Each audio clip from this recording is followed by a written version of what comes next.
you guys know what blood clots are, right? Mhm. Yes. You've heard of blood clots. You might have heard that the AstraZeneca Oxford vaccine is potentially causing blood clots in yeah. the UK and Europe. Yes. Yeah, all over the place, man. It's terrible. Yeah, it's a crazy thing. So I'll tell you about this, right? About 20 million people in the UK and European Economic Area have had the vaccine, right? And that was by the 16th of March this year. And a grand total of 25 cases of blood clots have been picked up. Oh. 25 too many, Corry. Yeah, 20. Well, okay, right. Look, this is the thing. It's more than we expected, right? Okay, so the BBC has said that in the UK there were 5 cases of a specific kind of blood clot, and one of them was fatal, but that was among 11 million people that had had the vaccine. If you're worried about this, if you're worried about the vaccine causing blood clots, you shouldn't be, because for one thing, it's literally it's about 1 in a million chance. Yeah. So not a big deal. But also the thing is that it's really rare, and COVID itself can cause blood clots. And it also makes it more difficult to really tell how much the background rate of blood clots would be. Yeah. So it's more than we expected, but also we don't really know what the background rate is because COVID is causing blood clots itself. With the figures that we had before COVID, we would have expected to see less than one reported case, whereas we've seen 5 cases of a specific blood clot.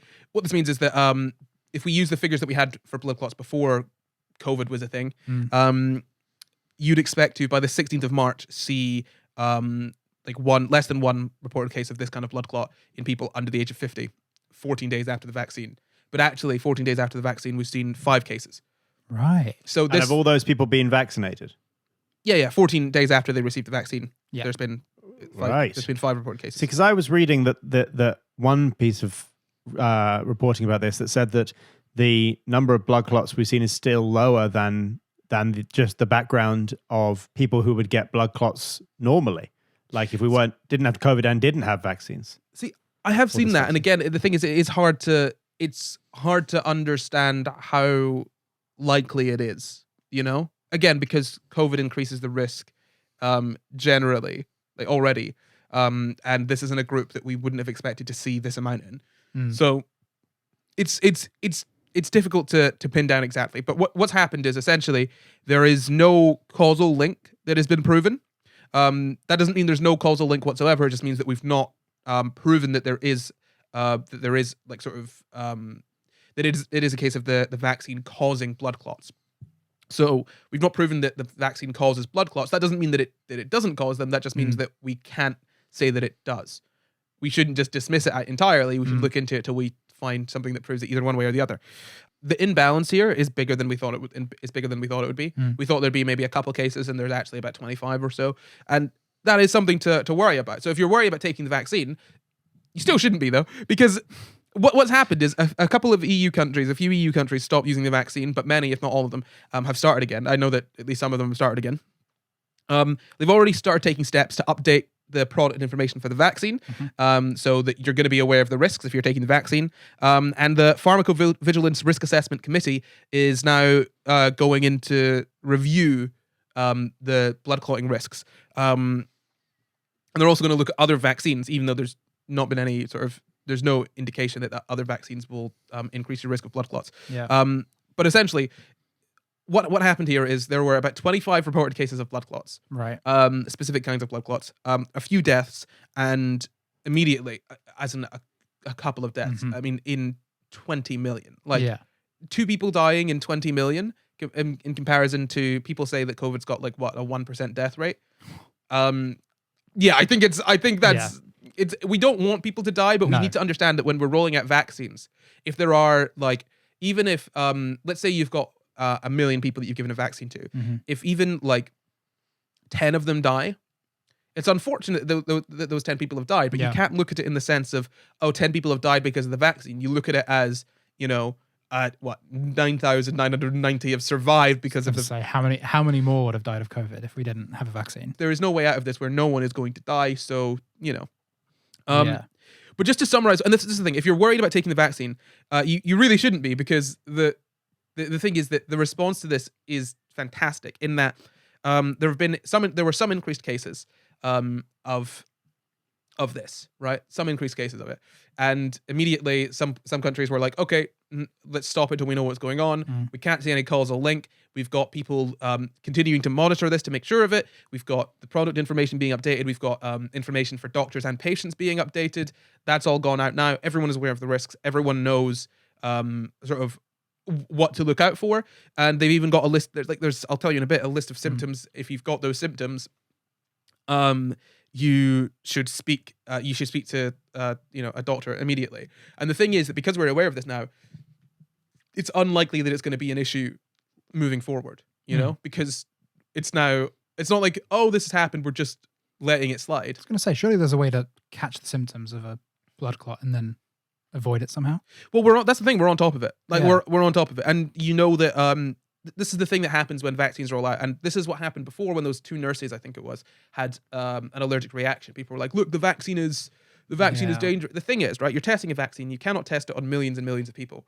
So if there's something, we said this before, if there's a 1 in a million chance of something happening, and there's no can't test it on a million people. Yeah, exactly. If there's a 1 in a million chance of something happening, you won't know until you've given it to, a million or so people. Yeah.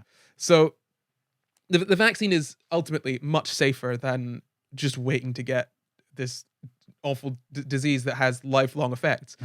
And this is the thing. This is what they've said. Here's a little summary of all of this. So the benefits of the vaccine far outweigh the risks of any potential side effects.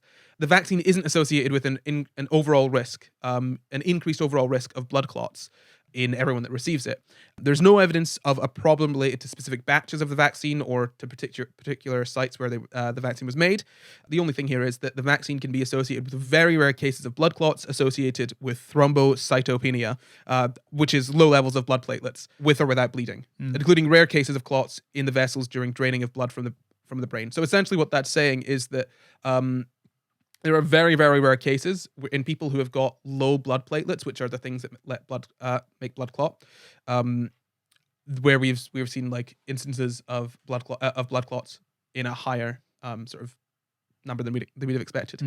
And yeah, this is the thing. Like, you shouldn't be too worried about this because ultimately, again, it is like a 1 in a million chance, and we are on top of it now. And the vaccine is ultimately the efficacy of the vaccine is ultimately well worth the minor risk of some people potentially getting a little ill from it, considering the alternative is everyone gets ill from this other disease. A disease with worse long-term side effects, it seems. Yeah, and which can also cause blood clots. Like, yes, exactly. That's you know what I mean? true. And so here are some symptoms to look out for if you do have the AstraZeneca vaccine. And bear in mind that this is mostly in women under the age of 50. So if you've got breathlessness, pain in the chest or stomach, swelling or coldness in an arm or leg, severe worsening headache or blurred vision after vaccination, persistent bleeding, multiple small bruises, reddish or purplish spots, or blood blisters under the skin, you should seek medical assistance immediately and mention that you've had a vaccine recently. This is what I think is great about this vaccine rollout, that pretty much every single point that people have come up with against vaccines, this has been dealt with pretty much perfectly. So yes, there have been instances of, say, allergic reactions or blood clots, right? But if you're trying to use that to say vaccines aren't safe, we shouldn't have vaccines, or you shouldn't take the vaccine XYZ, you're pretty much wrong with that, because these things, we literally cannot avoid these things happening until they've happened. There's no way to know what is going to happen to, like, if there's a 1 in a million chance of something happening, there's no way of knowing that that's going to happen until maybe it's happened usually. Yeah. It's the response that you need to look at. And the response to this is, we're going to keep a really close eye on it. Here are all the things to look out for. We stopped it for a little bit, but we've started again because there's no causal link that we have found as of yet. Yeah. So I think it's really great. The one thing that people have pointed out, though, is that if you're on birth control, the risk of blood clots on birth control is much higher. I was going to say they're higher, aren't they? Yeah. So this is from the FDA. So it says women here. I assume that's who they've looked at. So out of every 10,000 women taking birth control pills, 3 to 9 of them will develop a blood clot. Out of every 10,000 women who are not pregnant and who don't use birth control pills, 1 to 5 of them will develop a blood clot. So that means that ultimately there is a higher risk of taking. There's a higher risk of developing a blood clot if you take birth control pills, but there is still obviously a risk of having blood clots otherwise. So it goes from 1 to 5 So 0.1 to 0.5%, I think, to 0.3 to 0.9%. Wow. So that's the kind of increase you're looking at there. The risks for pregnant women are higher. 5 to 20 in 10,000 of them will develop a blood clot. 40 to 65 of women in the first 12 weeks after giving birth will develop a blood clot. So pregnancy increases the risks far greater than pretty much anything else. But yeah, the point of this is that why are we stopping the vaccine when like contraception pills are... Yeah, the risk of that with the vaccine, wouldn't that be something like 0.0000 something percent? Yeah, it's very low. Yeah. Compared to 0.3 or to 9 or whatever it is. Well, here the thing is that there's a couple things for this. One, obviously, there are so many side effects for birth control pills, but because it mostly affects women, it's something that people tend to bother less about. In that, if you look, and you can say this because if you look at the birth control that's been suggested for men, generally it's canned because there are too many side effects, or the side effects aren't able to be dealt with. Although I do think this vaccine situation is maybe a little bit different in that there probably is an element of sexism there as well, in that because it's going out to men as well, there is a much there's a lower bar for sort of the side effects. But in terms of the vaccine, I feel like with vaccines, because they're this strange kind of medicine that people are very much sort of always worried about. There's almost this thing where you've got to be much more careful with them. So if there's even a small chance of something going wrong with a vaccine, you need to take it much more seriously. Which is odd, I think. I mean, yeah, so this situation is odd because there is obviously an element of sexism there, but also there's this thing of vaccines being incredibly, like, they're almost on a knife's edge of people taking them or not, because there's this strong anti-vax movement. So you need to be so safe with them, and I'm glad they are. Obviously, they should be more safe with other medicines. I don't think we should just lower the bar for vaccines. I think we should raise the bar for everything else. But I just thought it'd be worth mentioning that the birth control pill, the sort of contraception pill, has a higher risk of increases your risk of blood clots more so than the vaccine, apparently. Wow. Yeah. But that is the story. That is the AstraZeneca vaccine and the slightly increased risk of blood clots. Well, you shouldn't be really too worried about it, and you should still probably take it if you're offered it. Yeah. Yeah. Thank God we've got these vaccines now. I know, right? Honestly. Oh, we're so close. So the UK wants to, I think, vaccinate everyone by the end of July. Yes. Which, remember when they were saying it was going to be April? I remember when they said it was last year, they were like, it's going to be February. Yep. It's going to be February. It's going to be February, and then it was April, and now it's just, July. Some point. This year, maybe. Unless they give up, and they're like, oh yeah, no. It's like, handing in your homework late. It's like, I'll hand it in tomorrow, I'm sorry. And then you just leave it long enough. You apply for an extension. You don't need to hand in homework.